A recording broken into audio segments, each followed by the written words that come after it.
One of the best history books I have ever read is Bill O'Reilly's Killing Lincoln. Mean that with no hyperbole. It is a great, great read. It takes you into history. It's been on the New York Times bestseller list for I don't know how long. And now Bill has released another book about killing Lincoln. I don't know why he's fascinated with killing him, making sure he's dead, making sure everybody knows he's dead. But now he's got a new one out called Lincoln's Last Days. This is actually a textbook for children. Bill O'Reilly is on the phone with us, and Bill, I don't know how many books you just come out with book after book after book. It's embarrassing, really. Yeah, I know. You're like a book factory. I hate guys who do that. I know. Number one, the Killing Lincoln's been on the bestseller list for 11 months. No, Bill, hang on just a second. The way you start that is, thank you, Glenn. That's very nice of you to say that about Killing Lincoln. We worked hard on that book. You're absolutely right, Beck. My manners this morning. I mean, geez. Thank you for reading the book, because I know how difficult that is for you, and I appreciate the kind words. Okay, now 11 months on the New York Times bestseller list, and the best thing about that is it drives the New York Times people absolutely crazy. They drive nuts. Okay, right, so they don't know what to do. Let me just say this. I didn't read this book because it's in big print and it's made for kids, and I just have to tell you, there is nothing that excites kids more than old black and white photographs of like amputees from the Civil War. That's good stuff. They love that. They love that. Like, look at that guy's missing his arm.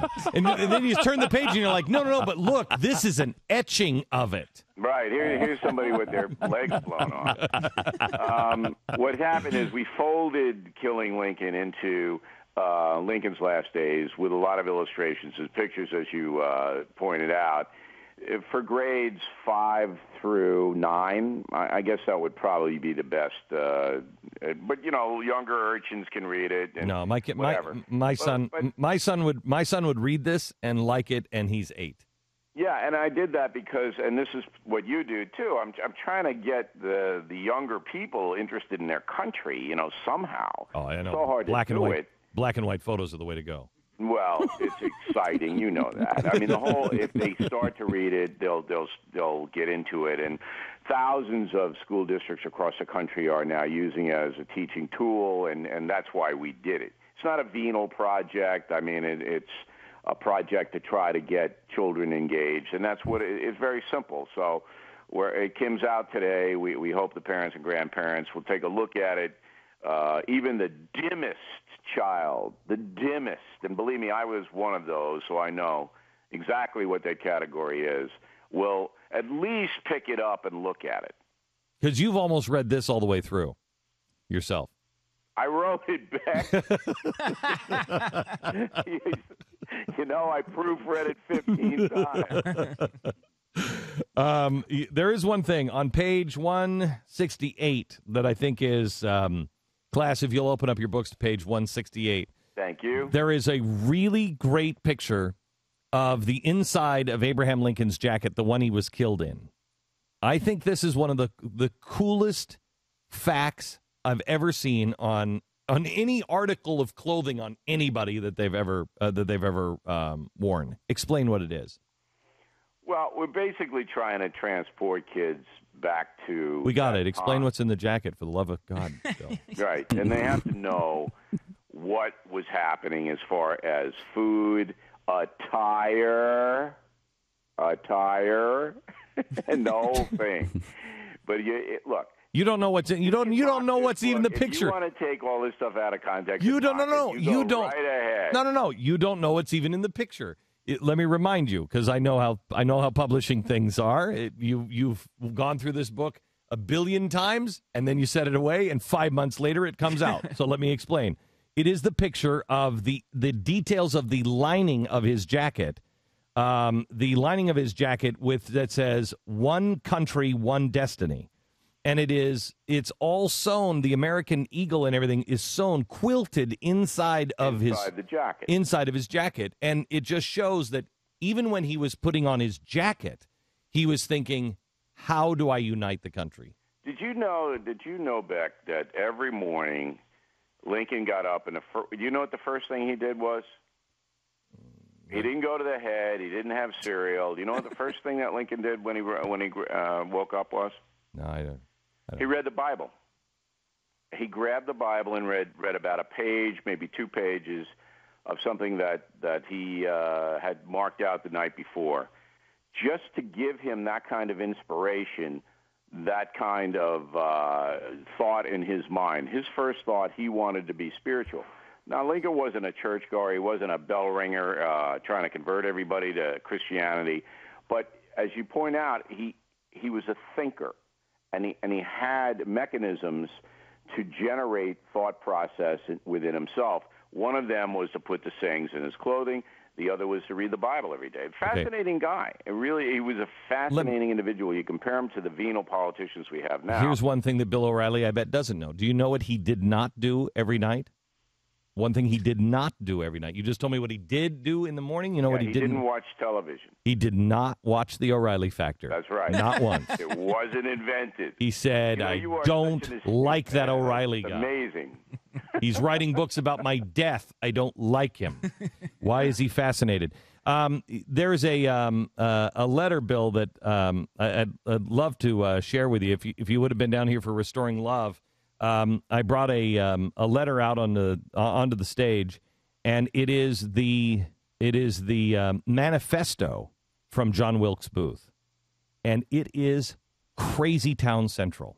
Yep. And in this manifesto, it was the actual handwritten letter from him, and it was, how many pages is that, Pat? 30? Wow, had to be. It had to be 30 pages. And in it, he starts with, "Let me be brief," and then he goes on for 30 pages. But in it, he says, "God knows that I love peace, and I want peace.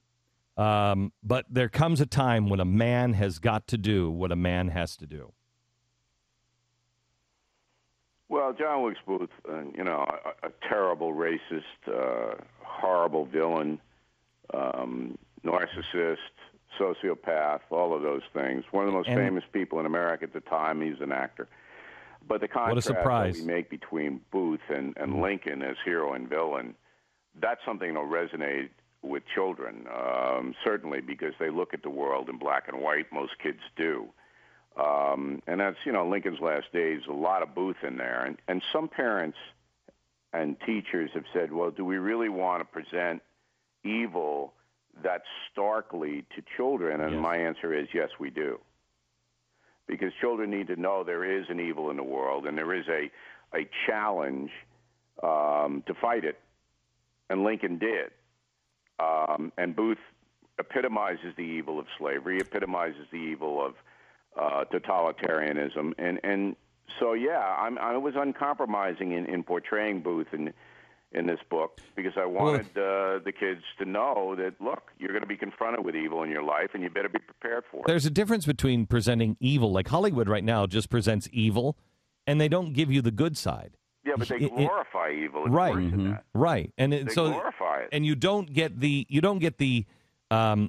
contrast of good and why good is better than evil. Because there are very few people in America that Hollywood producers think are good. Okay, so now you're coming out with another book in October?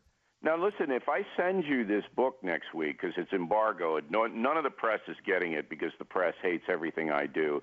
Beck and I have something in common. Whatever we do, the media is going to hate it. Yes. All right. If I send you Killing Kennedy next week, because we have just a few what they call galleys printed up, will you read this book, Beck? Wow.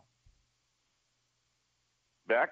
I'm just trying to, how much of it did you actually write? Because if you wrote it, probably not. I write the whole thing. You know me. No, there's not a chance. I'm going to read it. Yeah, you're not going to read it again? Yeah, you send it to me. Let me tell you something. This Killing Kennedy is better than Killing Lincoln.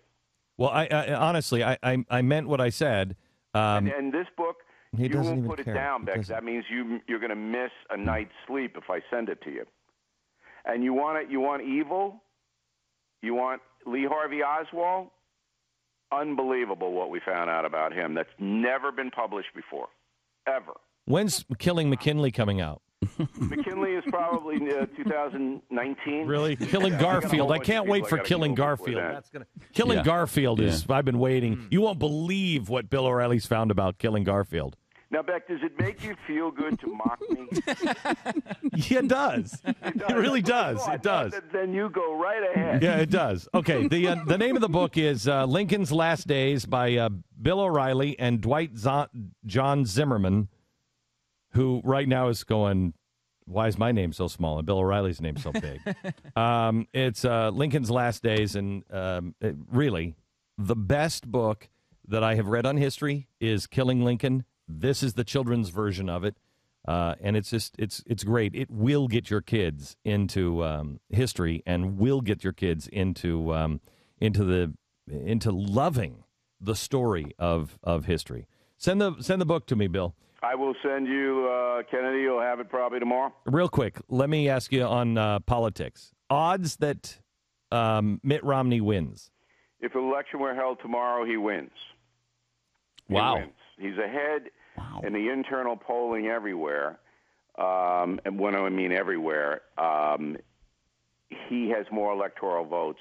He has more to win. You need 272. He has more.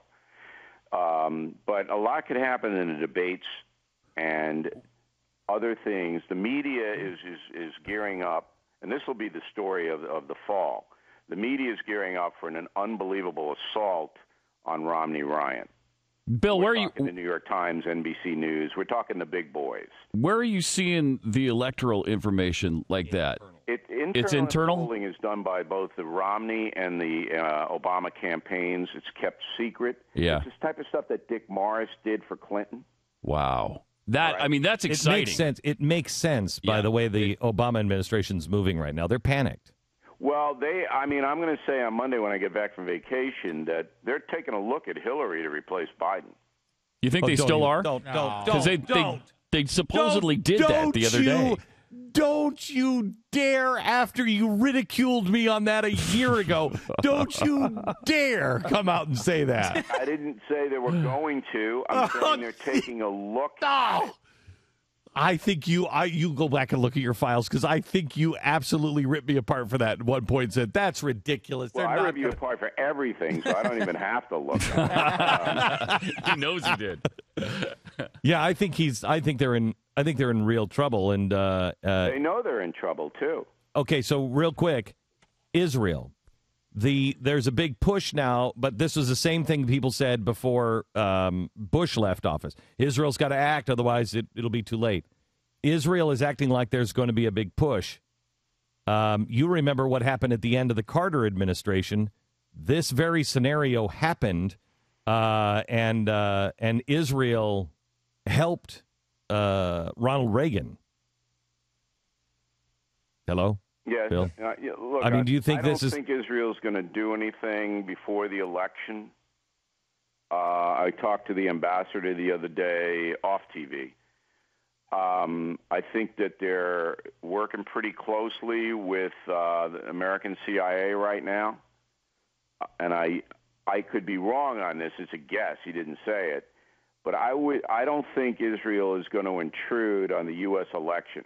No. I think that maybe shortly after the election, they'll move no matter who wins. But right now, I think Petraeus, the CIA chief, has got a kind of a gentleman's agreement with Israel that they won't intrude on the election by attacking Iran. Okay, real quick, last question. Do you expect violence at either the Democrat or Republican convention? Yes. I think the Move On people will try to do whatever they can do to get in the headlines, and they'll. I think the cops will tamp it down, but I feel sorry for the police officers in both Tampa and Charlotte, because I think these guys are going to, attack them and cause as much trouble as they can. Okay, Bill. Best of luck. I'll look for the book. Please do send it to me. All right, Beck. Thanks for having me on. I really appreciate it. All right, you bet. Bye bye. See you.